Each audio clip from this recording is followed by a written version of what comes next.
गौरा बैठेली शिव के बगलिया त होमिया करावेली हो।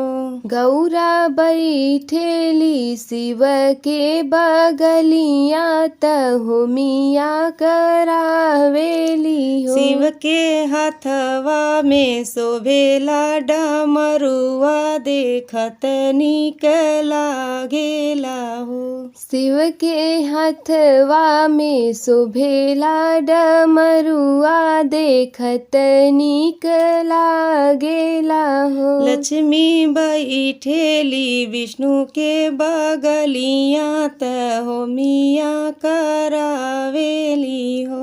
लक्ष्मी बैठेली विष्णु के बगलिया त होमिया करावेली। विष्णु के हथवा में शोभेला चकरवा देखत नीक लागेला हो। विष्णु के हथवा में शोभेला चकरवा देखत नीक लागेला हो। सरस्वती बैठेली ब्रह्मा के बगलिया त होमिया करावेली हो। सरस्वती बैठेली ब्रह्मा के बगलिया त होमिया करावेली हो। ब्रह्मा के हथवा में शोभेला शंखवा देखत नीक लागेला हो। ब्रह्मा के हथवा में शोभेला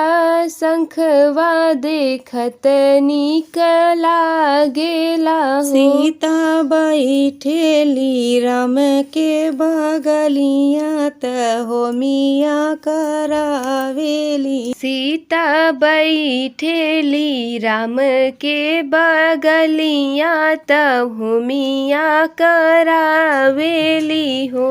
राम के हथवा में शोभेला धनुषिया देखत नीक लागेला हो। राम के हथवा में शोभेला धनुषिया देखत नीक लागेला हो। रुक्मिणी बैठेली कृष्ण के बगलिया त होमिया करावेली हो। रुक्मिणी बैठेली कृष्णा के बगलिया त होमिया करावेली हो। कान्हा के हथवा में शोभेला बसुरिया देखत नीक लागेला हो। कान्हा के हथवा में शोभेला बसुरिया देखत नीक लागेला हो।